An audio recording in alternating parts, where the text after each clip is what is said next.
I'm sitting in a garage in northern Idaho, enjoying a salutary smoke. And during this video, you're going to be subjected to a little background noise. You guys hear that roar? That is the heater that I need to have on in order to enjoy this smoke out in a garage full of tools and gun safes. Welcome to the North Idaho life. So.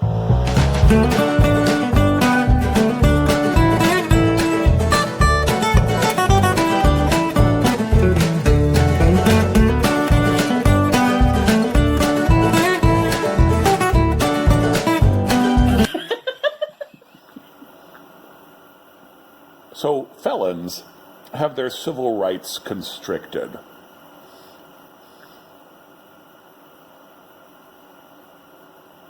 They usually can't vote, for example. Of course, at the foundation of our penal system, I mean, obviously you lose some of your civil rights when you're being punished. The punitive system. But then when you're out, if you're a felon, you usually can't vote.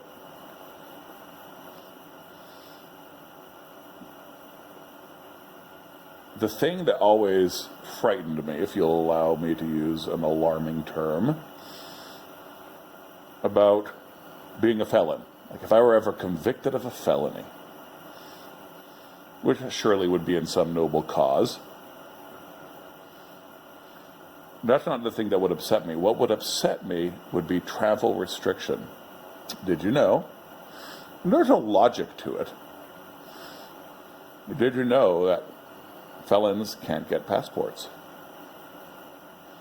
Generally speaking. So if I had a felony conviction, I would not be able to renew my American passport in order to travel with it. The logic of that is that this country doesn't want to be sending its criminals to other countries. And it makes sense within the grand system that we've set up. And I'm not going to go into my ideas about the human right of travel and how that whole system is whack, in my opinion. That was always the thing that got me, like, oh no, if I were a felon, I wouldn't be able to have a passport. Ah! So, now the COVID vaccine comes along. And just so you guys know where we stand on vaccines, I'm a big fan of vaccines. Our kids have gotten most of the standard vaccines, but not all. That's the kind of family we are, right? We're going to do not what the state tells us they think is best, but what we think is best for our family. But we're all about vaccines as an idea. And I proudly have my little third world vaccine scar on my arm. And now the government is rolling out this COVID vaccine, untested, all sorts of bizarre, hurried studies being conducted. A study at the University of Miami examining how the virus might affect male fertility has folded in to itself a study of how the vaccine might affect male fertility. And the entire article I read on that was just this study is being conducted. Apparently the virus hangs out in testicles for like 6 months after. So it's a study worth doing, but there was literally nothing to report except that the study was happening. There's been no time. Things are not tested. I do not wish to get the vaccine. So now there are rumors out there that there will be civic ramifications to refusal to get the vaccine, like me not being able to get a passport if I can't show a U.S. passport, if I can't show a vaccine passport. Right, so if I can't show that I've received the vaccination, I may not be able to get a new passport. And again, I'm not going to get in this video into the human right of locomoting myself around the globe, myself and my family. Again, because I should be able to do whatever is best for my family, as my wife and I see it.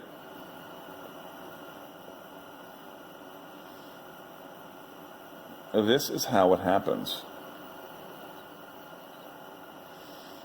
This is the soft putting to sleep.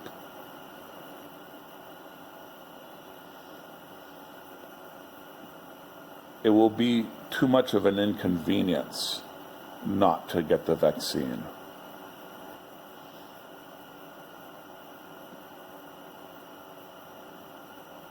This is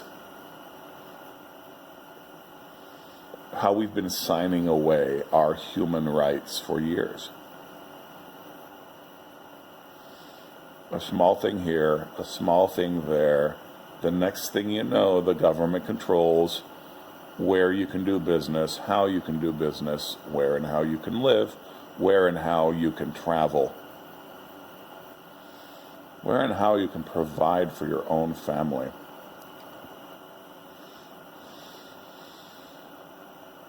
And the further the stretches, the harder it is to opt out. For example, when my wife and I were considering which vaccines our kids should get, what the school system required was never a part of our math because our children were not a part of the school system. And if your kids are a part of the government school system, they shouldn't be. And we can talk about that later. We can go back and watch some of my old videos. But for us, okay, easy enough. As this sort of government exertion of power expands, it will be more and more difficult to opt out. And opting out will mean cutting yourself off.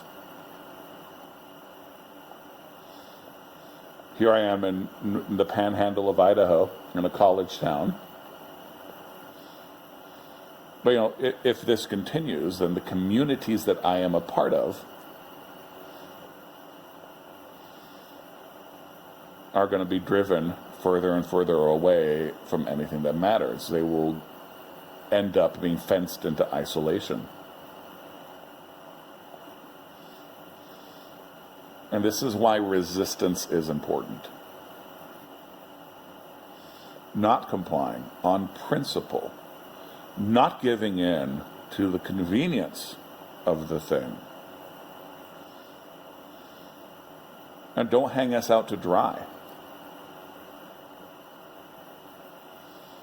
I want to be able to use my American passport. And for me to be able to do that, then millions of you need to resist.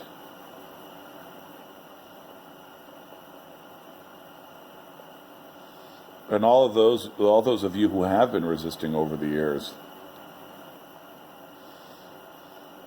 against government encroachment into the sovereignty of the church, into the sovereignty of the family, kudos. And I'm here with you.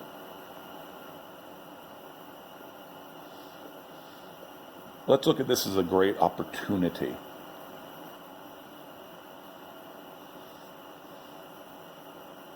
Here we have an epidemic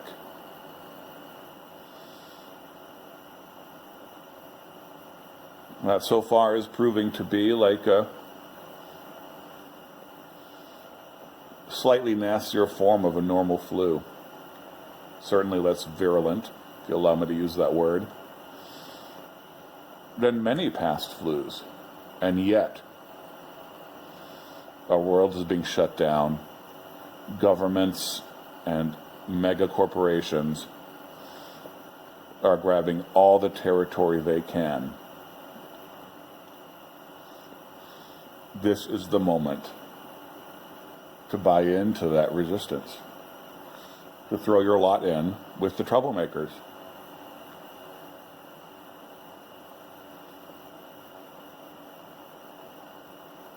With the troublemakers around the globe.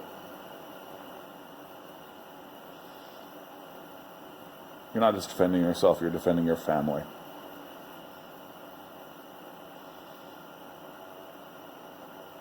You're defending your church. You're defending the church.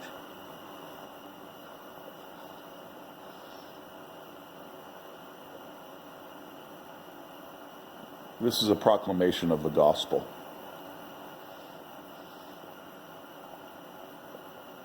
The good news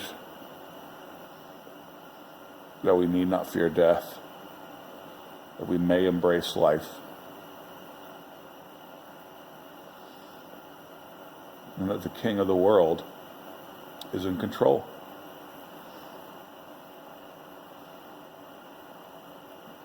Let's live like we believe that.